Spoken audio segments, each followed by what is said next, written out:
Assalamualaikum warahmatullahi wabarakatuh. Salam sejahtera bagi kita semua.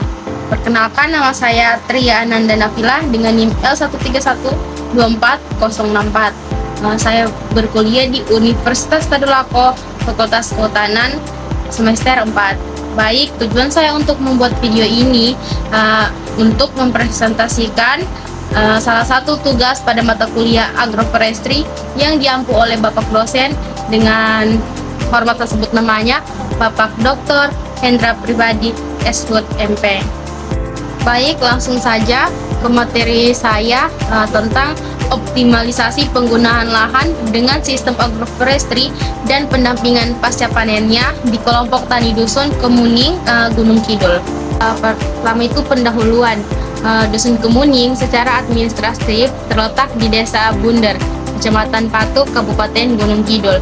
Kawasan ini berdekatan dengan Taman Hutan Raya atau bisa disebut dengan tingkatan Tahura, Bunder, dan hutan pendidikan Wargama 1. Sebagian besar penduduknya bermata pencaharian sebagai petani. Karena lahan di Gunung Kidul itu relatif kurang subur, penduduk lainnya itu memilih menanam tanaman keras yang bisa dibilang tanaman pohon, sehingga mereka dikenal sebagai petani hutan rakyat. Nah, di sela-sela pohon itulah mereka menanam berbagai tanaman musiman. Pola ini yang disebut dengan pola agroforestry. Saya sebutkan sedikit apa itu agroforestry. Agroforestry itu adalah sistem penggunaan lahan yang mengombinasikan pepohonan dengan tanaman pertanian pada unit lahan yang sama, dengan tujuannya meningkatkan keuntungan baik secara ekonomis maupun lingkungan. Melihat masih adanya peluang lahan yang belum dimanfaatkan dan optimal, maka kegiatan ini memperkenalkan tanaman seperti jahe, kunyit, dan kencur sebagai tanaman pengisi di antara pohon-pohon yang sudah ada. Baik, tujuan dari kegiatan ini itu ada dua. Yang pertama, memberikan pengetahuan kepada kelompok tani tentang berbagai tanaman semusiman yang khususnya tanaman obat yang bisa ditanam sebagai pengisi lahan. Dan yang kedua, memberikan pelatihan pengelolaan tanaman obat, yaitu pembuatan jahe instan. Tapi di sini di Desa Kemuning ini ada beberapa masalah yang dihadapi masyarakat desa tersebut. Yang pertama itu pengetahuan mereka tentang jenis tumbuhan semusim yang bisa ditanam di sela pohon masih sangat terbatas. Kedua, intensifikasi pekarangan belum berjalan secara optimal.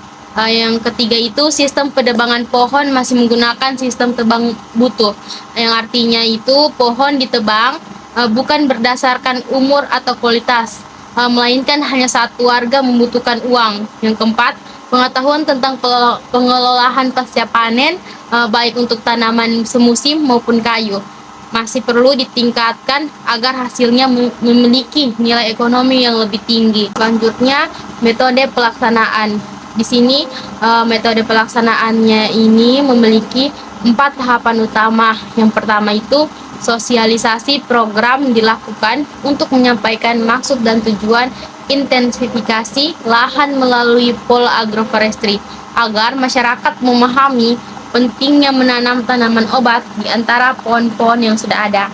Yang kedua, perencanaan demplot partisipatif dilaksanakan dengan melibatkan masyarakat, aparat desa, dan instansi terkait dalam diskusi perencanaan lokasi penanaman.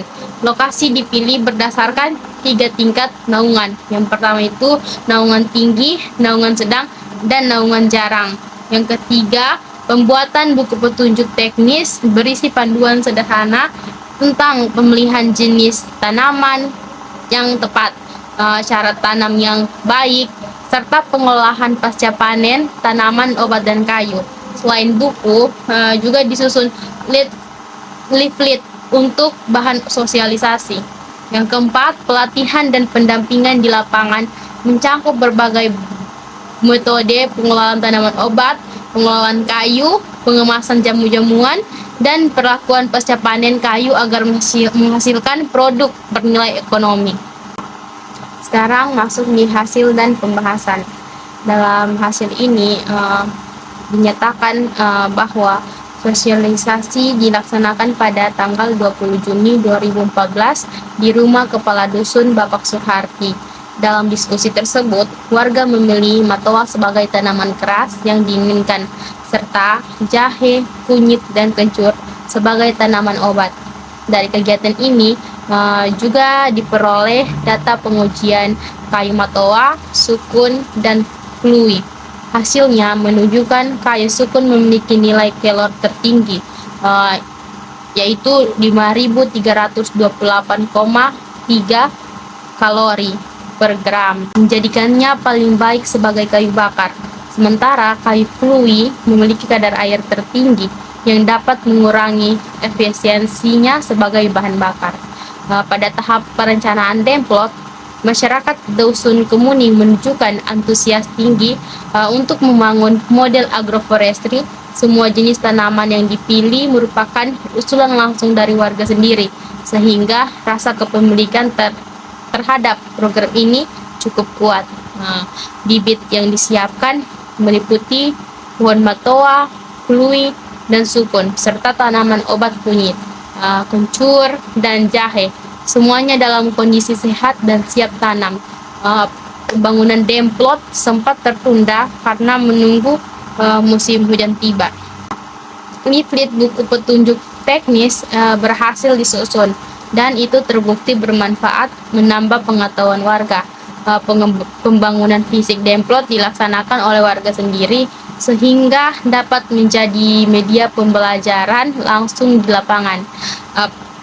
Dan juga pelatihan pembuatan jahe instan dilaksanakan bersamaan dengan kegiatan penanaman. Caranya jahe dicuci bersih, lalu diparut atau di blender, disaring untuk memisahkan sari dari ampasnya, direbus bersama gula pasir dengan perbandingan 1:1 atau 1:2. Terus diaduk hingga mengkristal menjadi tepung, lalu diayak selagi panas dan dikemas dalam botol plastik atau saset. Ibu-ibu yang hadir sangat antusias dan langsung mempraktikannya. Bahkan salah satu peserta menyatakan tertarik mengembangkan usaha ini ke skala industri yang lebih kecil. Jadi monitoring dan evaluasi oleh tim LPPM UGM dilaksanakan pada 21 Agustus 2014, mencangkup penilaian pelaksanaan program, sambutan kelompok tani, kendala yang dihadapi, penanganan pasca panen, serta keberlanjutan program. Baik, kesimpulannya menyatakan bahwa pertama, tingkat ketercapaian target kegiatan cukup tinggi karena sudah dibangun roadmap pengabdian sebelumnya, sehingga masyarakat siap menerima inovasi. Dua, kegiatan ini sangat tepat sasaran karena ada kesesuaian antara masalah intensifikasi lahan dan kebutuhan peningkatan pendapatan yang dijawab melalui penerapan model agroforestry.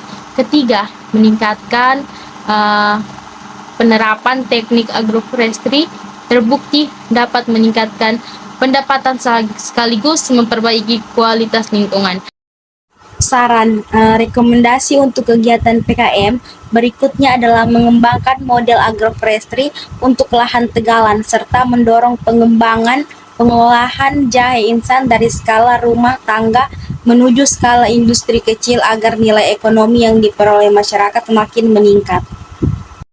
Sekian dari saya, mohon maaf jika ada salah kata, salah bicara, dan salah pengucapan. Mohon maaf sebesar-besarnya. Akhiri, waalaikumsalam warahmatullahi wabarakatuh.